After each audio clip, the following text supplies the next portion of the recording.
आपके चैनल की खबर हमको भी मिली थी, आपने कोई हॉस्पिटल की वो उसकी कालाबाजारी पे रोक लगाने का प्रयास किया। ये हर क्षेत्र में होता है। जैसे हम लोग राजनीति के क्षेत्र में हैं, तो हमारे यहाँ जो पुराना वाला कुर्ता होगा वो नए कुर्ते को हजम नहीं करेगा। तो आपके यहाँ आप प्रतिष्ठित चैनल में हैं, आप पत्रकारिता क्षेत्र में हैं, तो आपके से जो पुराने होंगे वो पत्रकारिता कर रहे हो ना कर रहे हो, लेकिन उनके संबंध सबसे होते हैं कि आप चाहे गलत कर रहे हैं तो आपसे संबंध है, सही कर रहे हैं तो संबंध है। गलत को सही करने में उनकी अपनी एक व्यवस्था होती है, लेन देन करके उसको सही कर लेते हैं। उस रास्ते पे आप नहीं चले, क्योंकि आप हमारे भाई हैं, हमारे साथी हैं, हमारी सोच रखते हैं, तो आप मैनेज नहीं हुए उनसे, इसलिए आपका नुकसान किया गया। लेकिन आप ये भी तो दूसरी तरफ देखिए कि आपका साथ कितने लोगों ने दिया। आपने वो वीडियो आपका हमने देखा था कि आपने वो जो आपके साथ हादसा हुआ उसके बाद आपने अपील की युवा साथियों से, अपने प्रेमियों से आपने अपील किया कि अगर आप लोग चाहते हैं कि हम आपके लिए काम करें तो हमको 250 सब्सक्राइबर होना। 14 अप्रैल है और बाबा साहब की जयंती है और हिंदूपुर में प्रताप भेजा गया है केक काट के बाबा साहब की जयंती को मनाया गया है और यहाँ पे काफी नवयुवक भाई भी हैं और ये नवयुवकों की दिलों की धड़कन भी माने जाते हैं, क्योंकि ये भी नवयुवक हैं और ये नहीं मानते हैं कि नवयुवक को कहीं झुकना पड़े। सही है तो उसका साथ देते हैं, गलत है तो भाई समझ के उसको समझाते भी हैं सही रास्ते पे आ जाइए। तो भैया आज बाबा साहब की जयंती के दिन आप क्या संदेश देना चाहेंगे समाज के लोगों को, नवयुवक भाइयों को क्या आप कहना चाहेंगे आज के दिन वो क्या सीख सकते हैं बाबा साहब से? सबसे पहले मैं छोटे भाई आपको बहुत बहुत बधाई देता हूँ, आपका प्रतिष्ठित चैनल उसके लिए बधाई देता हूँ। आप समाज से इस पत्रकारिता के साथ साथ जो समाज सेवा कर रहे हैं उसके लिए मैं आपको बहुत बधाई देता हूँ। उज्जवल भविष्य के लिए हार्दिक शुभकामनाएं देता हूँ। रही बात बाबा साहब के, आपने जो प्रश्न किया है तो उनके बारे में बोलने के लिए बहुत बड़ी डिक्शनरी चाहिए। वो अपने आप में एक बहुत बड़े ब्रांड थे। उनका आज हम लोग 134वां जन्मदिन मना रहे हैं, 134वां।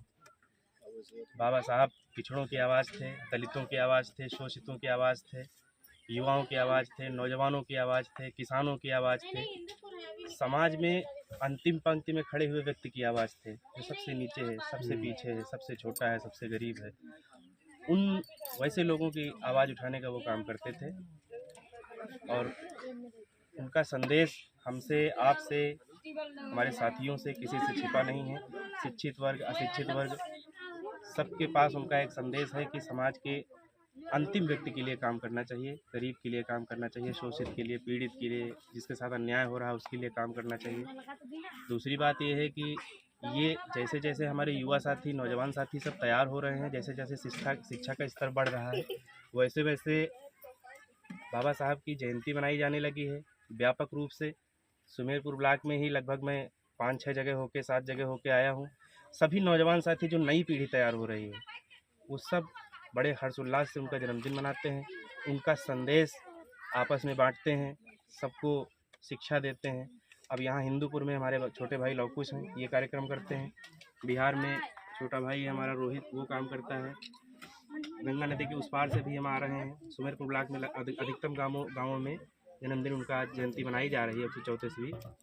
तो मुझे लगता है कि अब धीरे धीरे आदमी जागरूक हो रहा है, नई पीढ़ी जितनी तैयार हो रही, शिक्षित हो रही, वो इनका संदेश वो आज नहीं है हम सबके बीच तो क्या हुआ, उनका संदेश हमारे जैसे साथी, आपके साथी, सभी भाइयों जैसे साथी सब समाज में फैलाएंगे और सामाजिक समरसता का जो एक मैसेज है, शोषितों, वंचितों, पीड़ितों के लिए जो एक सहायता, जो आत्मीय लगाव वो पैदा करने का काम हम सभी भाई मिलकर करेंगे। जय भीम। जैसे बाबा साहब ने कहा था कि अगर जिस देश में महिलाओं का सम्मान नहीं है उस देश में विकास नहीं हो सकता, तो आज के समय में जो युवाओं को आप एक संदेश देंगे कि महिलाओं के लिए, बहनों के लिए उनको क्या करना चाहिए? जिस प्रकार से आज के समाज में लोग गलत तरीके से काम करते हैं, बहन बेटी समाज में नहीं चल पा रहे हैं खुलेआम, तो लोगों को क्या कहेंगे कि बाबा भीमराव अम्बेडकर आयु के हिसाब से बाबा साहब से हमें ये सीखना चाहिए कि जिस आयु के हिसाब से, जैसे बच्ची है तो वो जैसे आपकी बच्ची है हमारी बच्ची हो, आपकी बहन है हमारी बहन हो, आपकी माँ है हमारी माँ हो, ऐसे सामाजिक व्यवस्था फैलती है। ऐसे ही इतिहास में जो हमारे आपके जो पुरखे रहे हैं, जो इनसे बाबा साहब के पद चिन्हों में चलकर जो लोग काम कर रहे थे, क्रांतिकारियों के पद चिन्हों में चलकर, जो शिक्षित वर्ग के पद चिन्हों में चलकर, मतलब जहाँ पर शिक्षा का और सामाजिक समरसता का जहाँ पर भाव होगा वहाँ पर न बेटी के साथ अन्याय होगा, न माँ के साथ अन्याय होगा, न पत्नी के साथ होगा। माँ है तो जननी एक ही। महिला को कई हिस्सों में बांट दिया गया है कि वो बेटी है कि पत्नी है, किसी की आजी है, किसी रिश्तेदार, उसको बांट दिया गया। और मेरा तो मानना ये है कि महिला कोई भी हो, महिला का सम्मान होना चाहिए। बच्ची भी महिला है और जो वयस्क है वो भी महिला है, जो बूढ़ी है वो भी महिला है। मेरी नज़र में सबका सम्मान एक जैसा होना चाहिए और किसी भी समाज की किसी भी बेटी का उसके साथ अगर अन्याय हो रहा है तो हम सबको एक साथ मिलकर अन्याय के खिलाफ आवाज़ उठानी चाहिए और जो दोषी हो उसके ऊपर कार्रवाई हो।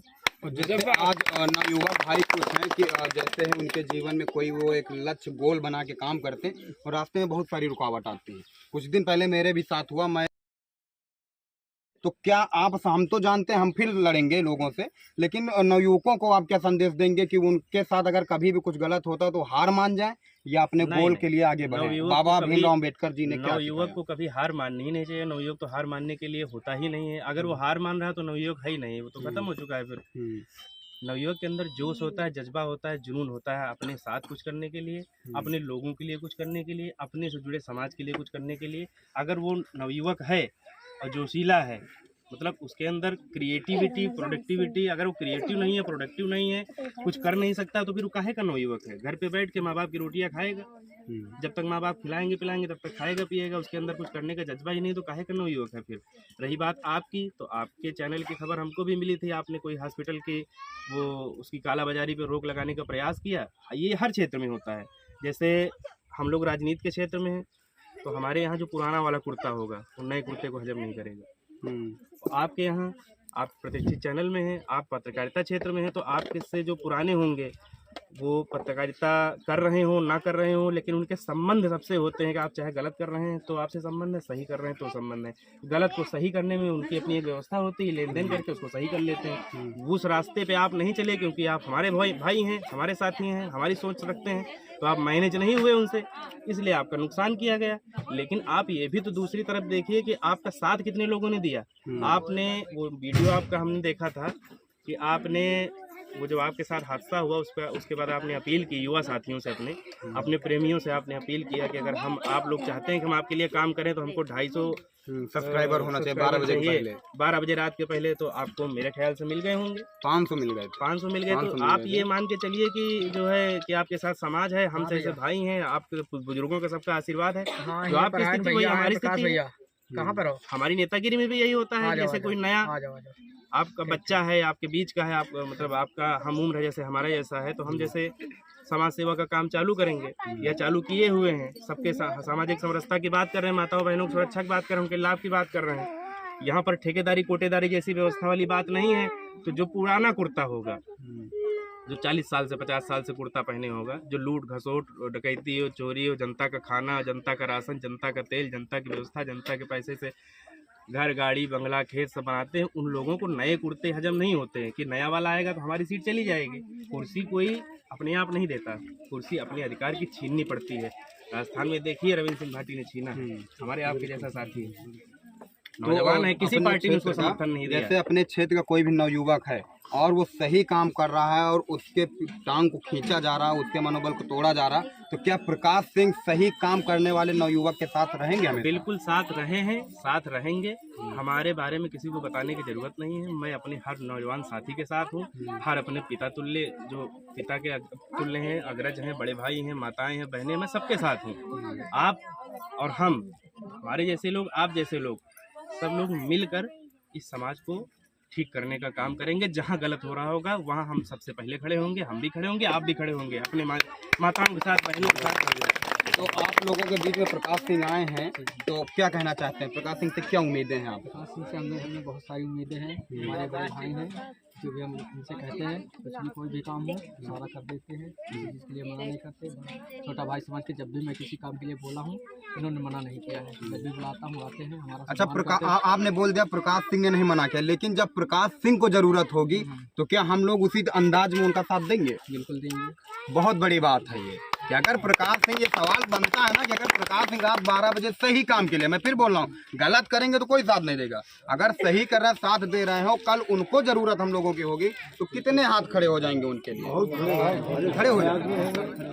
तो ये इस उम्र में अगर ये सारी चीजें हासिल कर रहे हैं तो ये बहुत बड़ी बात है। और प्रकाश भैया ने ये बात भी बता दी है कि पुराने कुर्तों को नया कुर्ता हजम नहीं होगा, लेकिन उनको हजम कराना पड़ेगा। तो आप लोगों को ये विचार प्रकाश सिंह के कैसे लगे कमेंट करके जरूर बताना, और माइक उठाएंगे और उसी अंदाज में फिर काम करेंगे। जय जय भीम, जय भारत, जय भीम।